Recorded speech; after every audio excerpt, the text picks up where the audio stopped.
The first time we did this, we sold 105 units. That's $1 million in 60 minutes on the webinar. Second time we did this, we sold $3 million on the webinar. Monetize your bonuses. So this was another offer that we had, and all of the bonuses highlighted here turned into money later. So on the front end, they acquired customers, and then they automatically increased the value of those customers on the back end. So this bonus number 3 was one of the greatest bonuses we ever did with Ben. Ben comes to me one day and Ben sends me an email, one of the greatest emails I've ever seen in my life. It's a masterpiece. I'd put it up next to the Mona Lisa. And he says, hey Jason, I got this idea. It goes like this. I'm going to do all the work and we're going to split half the profits. Okay. Done. Sold. He says, you already get the leads, you already get the buyers. All you have to do is send the buyers through this funnel that I've already created. And it's going to be training, and I'm going to train them for 60 days. And at the end of 60 days, if they want to continue to train with me, then they can pay me $297 a month. All you got to do is send me the leads. I'll take care of the rest. I will do all the work, and we'll split half the money. Are you interested? I said, where have you been my whole life? Of course I'm interested.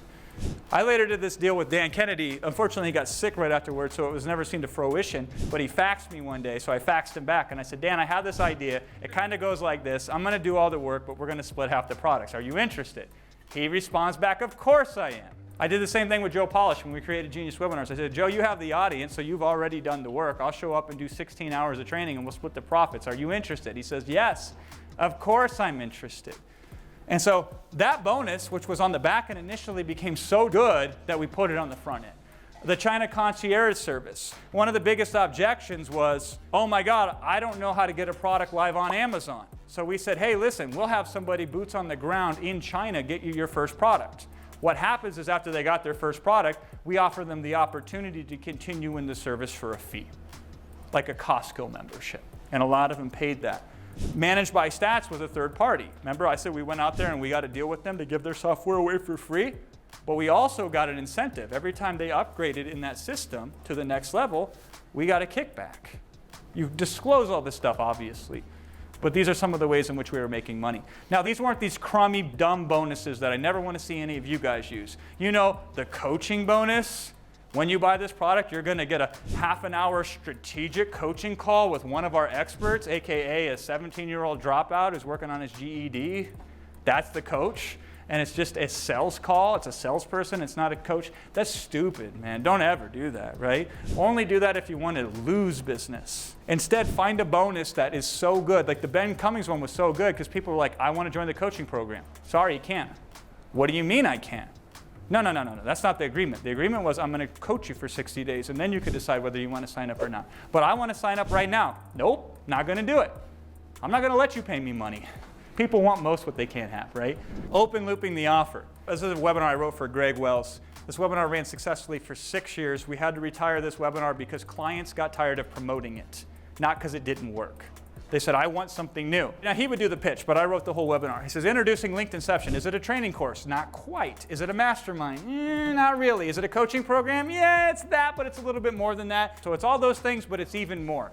Now, before I tell you what even more is, let's break down what you're going to get. You want to get somebody glued to your offer. This is one of the ways that you introduce it. You open loop the offer. People are so afraid that as soon as you reveal the offer, everybody's going to mutiny. They're going to march down to your house, pull you out by your collar, and beat you in the public, right? Tar and feather you. It doesn't work that way. Instead, we get people glued to the offer. Tell me what it is. Tell me what it is. I want to know right now. I want to know if I should buy this thing or not. Scarcity is so unbelievably powerful.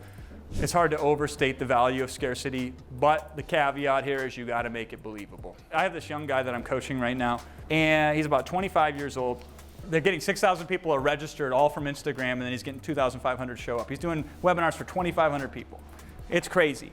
But the problem he has is he does this whole thing of the first 50 people to buy get this bonus. And I say to him, I said, only do that if you plan on selling 50, because otherwise you're going to go back against your word. And that's not going to be good. It's going to create mixed feelings with your customer. Then he does the other one. And these are all things that are standardly taught. I'm going to put the countdown timer up. You got 15 more minutes to buy before I end this webinar. And then after 15 minutes is up, guess what happens? He adds magically more time, right? It was a suggestion. I said, quit doing that. It's not going to work for you. I said, there's a way to make it work where you can sell it and still make it scarce. And then we go through the whole rigmarole of what that looks like and how to do that, and there's several different techniques. That's a whole different conversation for a whole different seminar on a whole different day. My conversation is this one. So when we sold Launchpad, at the time, my most lucrative webinar ever. And I say, so this is the second time we were launching it to the audience. This was a $10,000 piece of software. So people say, you can't sell $10,000 stuff on webinars. Oh, you can't? Huh, I didn't know that. Whoops, sorry. Did it anyway. Launchpad. Now, this is the second time we sold it. I said the last time we launched this was November 3rd, 2016. I gave the URL to sign up on the webinar at 1:15 p.m. By 1:21, we were sold out. And the only people who saw it were fast trackers, because we only invited, that was Ben Cummings' group. You want to talk about monetization? We monetized the bonus, which was Ben Cummings' fast track program, $299 a month. And then we only invited those to the first webinar to sell Launchpad. You really had to work hard to even be able to spend us money. Now, here's how I proved it. I took the text message that my business partner, Wilson Matos, sent me, and you can see it. 58 units so far, 61. We are absolutely going to run out on this call. I suggest they do not delay. 65, 67, 71, 76 units, 83 units. Please tell anyone who is thinking if they're about to be shut out, 96, 97, 99, do we shut it down? 105, stop talking. Then he says, page is coming down in 2 minutes, because I wasn't looking at the text messages. I was selling. So I didn't even stop to look at the text messages yet. Usually, like an hour into the webinar, we're like, all right, we made 3 sales. I got 3 more hours to go to sell the rest of them, right? So that's when I look at the text messages, because then he tells me things. Like, we were only supposed to sell 100, so I actually had to stop. So on that webinar, I said we actually sold 105 before I had a chance, so we have to shut it down now. In fact, Will came on and interrupted me. He says, I took the page down. And I said, sorry. And I shut the webinar down right there on the spot. Everybody was blown away. They were, wait a second. I had like 40 people wanting to spend $10,000 with me, and I told them no, because I had to be true. But then the second time when I came back, what did I have? I had this screenshot. That's what I had. That screenshot was worth more than selling 40 additional people $10,000 software. The first time we did this, we sold 105 units. That's $1 million in 60 minutes on the webinar. Second time we did this, we sold $3 million on the webinar. And I was talking with Russell afterwards, because he was going to speak at Grant Cardone's event. And he's like, Jason, I've never done a webinar that's produced $1 million in 60 minutes or whatever. I said, wait till you do 3 million in 60 minutes. He's like, oh, that'd be great. And then the rest is history, you know. Creating adoption of new behavior. Here's just an example of this. I said to some people when I was introducing this concept that we were teaching, it was an SEO concept. And essentially I said, doing SEO the old way is like driving a horse and buggy when there's a perfectly fine vehicle sitting in your driveway. I say, you know, it's like taking a few pictures on your smartphone because you're afraid you're going to run out of film. It's like using VCRs and rewinding tapes when you have access to Netflix. It's like using a public phone booth when you have a smartphone in your pocket. It's like backing up your files on a floppy disk when you have unlimited cloud storage. It's like using a typewriter to compose your emails when you have a laptop in front of you.